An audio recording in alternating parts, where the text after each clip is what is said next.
Imagine this.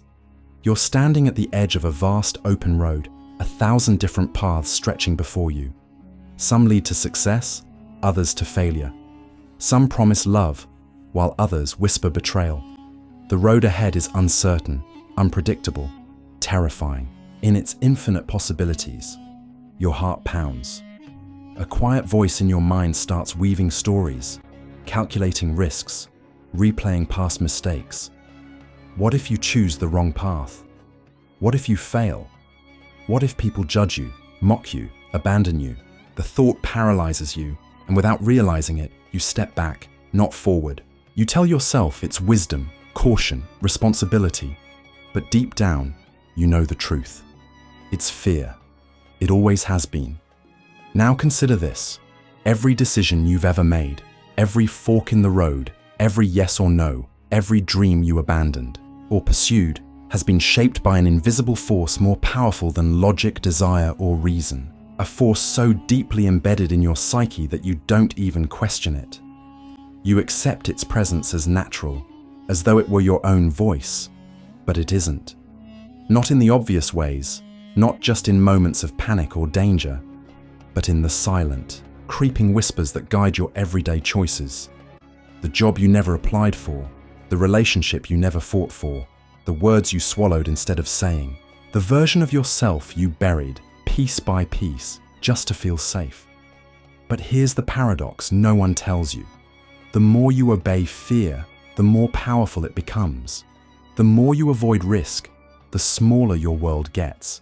And in your desperate attempt to stay safe, you become trapped, caged within invisible walls of your own making. You may believe that your choices are rational, that you act based on logic or responsibility. But what if that's a lie? What if every major decision, where you live, what you do, who you love, how you see yourself, is dictated not by what you truly want, but by what you fear losing? What if fear isn't just a fleeting emotion, but the architect of your reality? Think about it. How many times have you settled? Not because it was right, but because it was familiar. How often have you stayed silent, avoided conflict, or followed the crowd? Not because you agreed, but because the weight of judgment was too heavy to bear.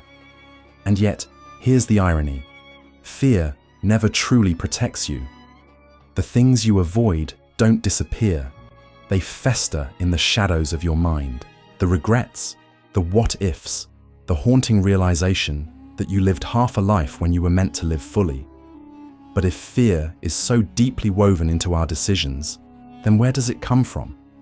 Is it a survival instinct, a product of conditioning, a trick of the mind? And most importantly, if fear is controlling you, how do you take control back?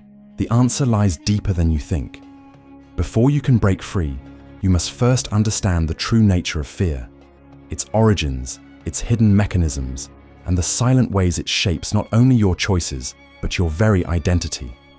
Because once you see fear for what it really is, it loses its power over you.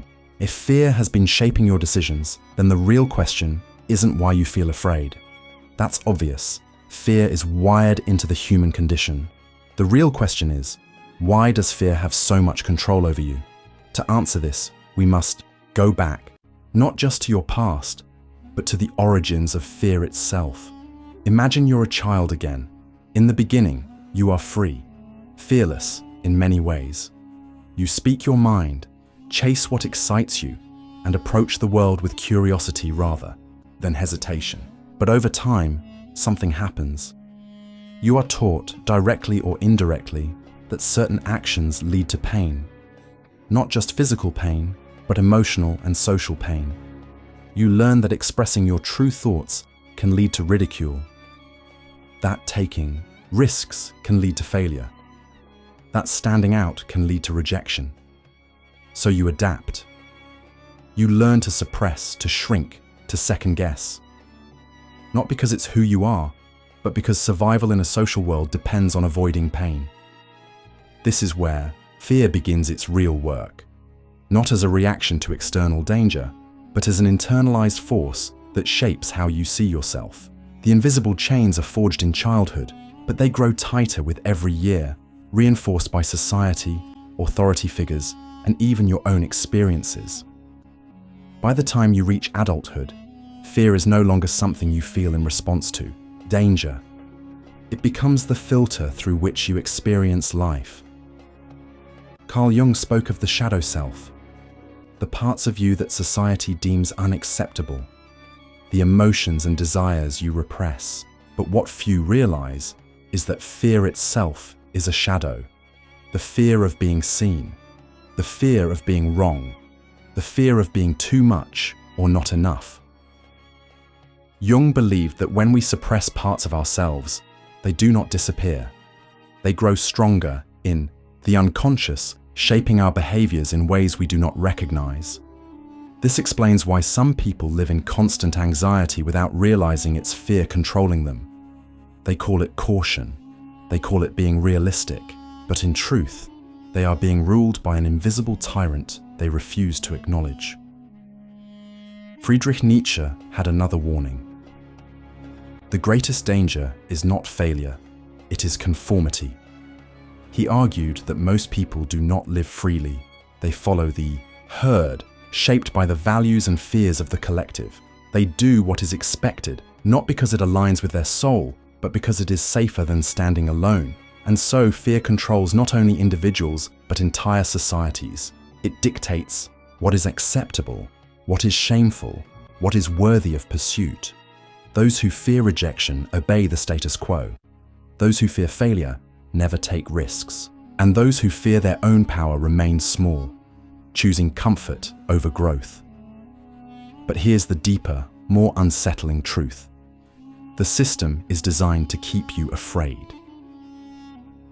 In Brave New World, Aldous Huxley warned of a society where people are not controlled by force, but by pleasure and distraction, by a world so comfortable that they never question it.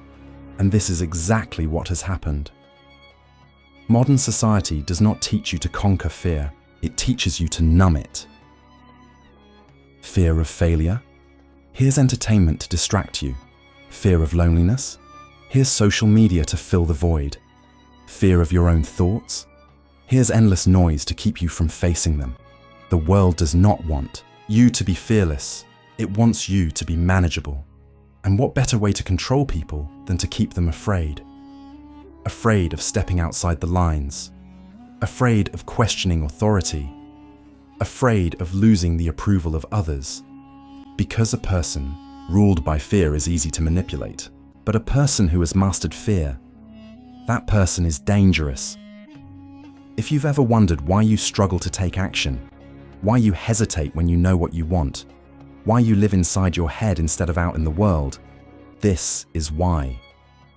Fear has been your master for so long that you've mistaken it for yourself. But what if it isn't? What if fear is nothing more than a program, an outdated operating system running in your mind, designed to keep you safe, but now keeping you small? And what if you could break free?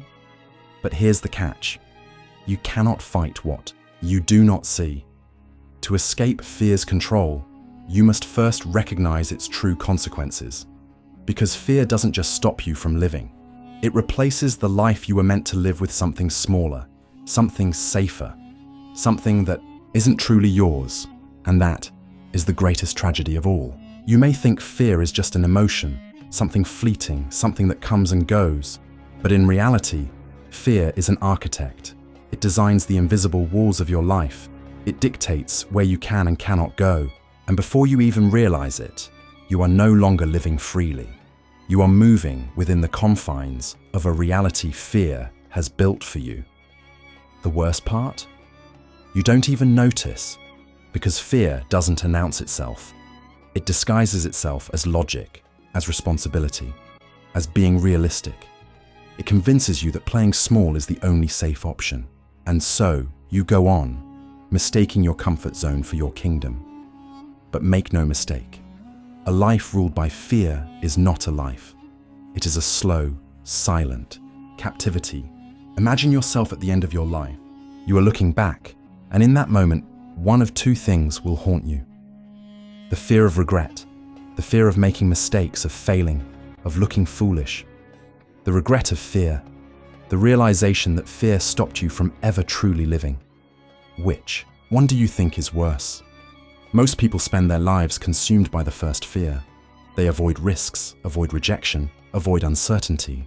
They believe they are protecting themselves. But in the end, what haunts them isn't their failures. It's the opportunities they never took, the dreams they buried, the versions of themselves they never allowed to exist. The great irony is this: fear tricks you into thinking it will save you from regret, but in reality, it is the cause of it. There are two ways to die: a single moment, a final breath, a physical ending, a slow erosion, the quiet death of who you were meant to be. Fear specializes in the second kind. Every time you hesitate instead of acting, every time you silence yourself instead of speaking, every time you choose comfort over growth, you lose a piece of yourself. Not all at once, but slowly, like a candle burning down to nothing. One day, you wake up and realize you are living a life you did not consciously choose, a life shaped not by your desires, but by avoidance, avoiding failure, avoiding judgment, avoiding the unknown. But avoidance is not the same as living. Fear is not just a psychological force, it is a neurological reality. Studies show that chronic fear reshapes the brain. The amygdala, the part responsible for detecting threats, grows, larger and more reactive. Meanwhile, the prefrontal cortex, the part responsible for rational thinking and decision-making, weakens. In simple terms, the more you live in fear, the more your brain seeks danger, even where there is none. The more you hesitate, the harder it becomes to take action. The more you avoid, the more your world shrinks. This is why people who let fear control them become stuck in patterns they cannot escape. They convince themselves that the safest route is the best one, when in reality, their brain has simply been conditioned to see risk where there is none. Fear is not just emotional, it is habitual, and unless you actively break the cycle, it will keep pulling you back over and over again. And if you think this is just a personal struggle, think again. Fear is one of the greatest tools of control ever invented. Governments use it. Corporations exploit it. Media thrives on it. Every day, you are bombarded with messages designed to keep you afraid. Fear of the future. Fear of failure. Fear of not being enough. Because an afraid population is an obedient population. If you are afraid, you do not take risks. You do not question authority. You do not seek a life beyond the system you were given. This is why most people will never escape, because they do not even see the prison they are in. But you do, and that changes everything. So now, you are faced with a choice. You can continue as you are, living within the walls fear has built for you, mistaking safety for freedom, letting your life be dictated by a force you do not control. Or you can revolt, you can decide right now that fear will no longer be your master, that you will no longer let it shape your world. But how? How do you overthrow a ruler that has lived inside your mind for so long? How do you unlearn what fear has spent years teaching you? The answer is not what you think, and that is what we must uncover next. You stand at the edge of a great abyss.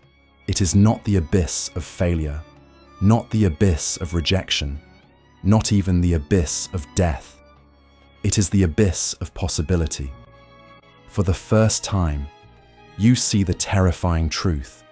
You were never truly trapped, not by fear, not by circumstances, not by fate.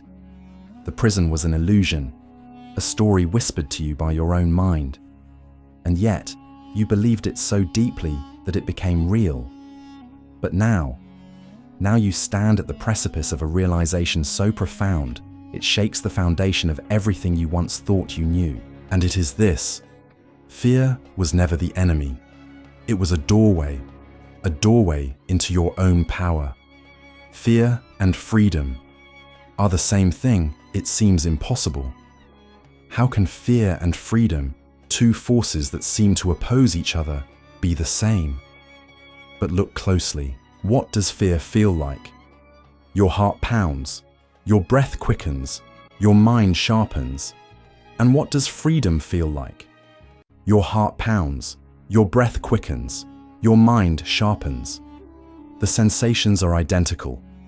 It is only your interpretation that makes one feel like terror and the other feel like exhilaration. That means the only thing standing between you and absolute freedom is a shift in perception.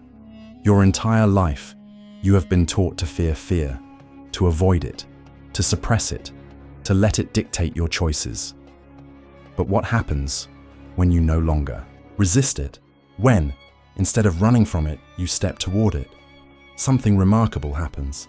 The self that lived in fear, the self that hesitated, that sought permission, that obeyed the invisible rules of society, that self begins to dissolve. And in its place, something new emerges. Not a version of you that is fearless, but a version of you that is fearless despite fear. A version of you that sees fear not as a wall, but as a path. A version of you that knows. The fear of speaking your truth means you must speak it. The fear of failure means you must act. The fear of stepping into the unknown means you must take the step. Because on the other side of fear is you, the real you. The you that was buried beneath layers of doubt, conditioning, and hesitation. And that is why fear existed in the first place. It was not there to stop you. It was there to show you where you were supposed to go. Here is the final paradox, the last, most profound realization. The more you try to control fear, the more it controls you. The more you resist uncertainty, the more uncertain you become. The more you cling to security, the more fragile you feel. The more you try to silence fear, the louder it grows. But when you stop resisting, when you let go of the need for certainty, when you surrender to the flow of life itself, fear loses its power, because in surrender, there is no longer anything to fear. You become untouchable, not because you have conquered fear, but because you have befriended it. And that is the final, most powerful truth. Right now, you stand at a crossroads. One path is familiar. It is safe, predictable, and comfortable. It is the path where fear still whispers in your ear, where hesitation still grips your mind, where you remain within the walls you have built for yourself. The other path is unknown. It is terrifying. It is wild, unpredictable, and endless. It is the path where you step into fear and let it guide you to the life you were meant to live.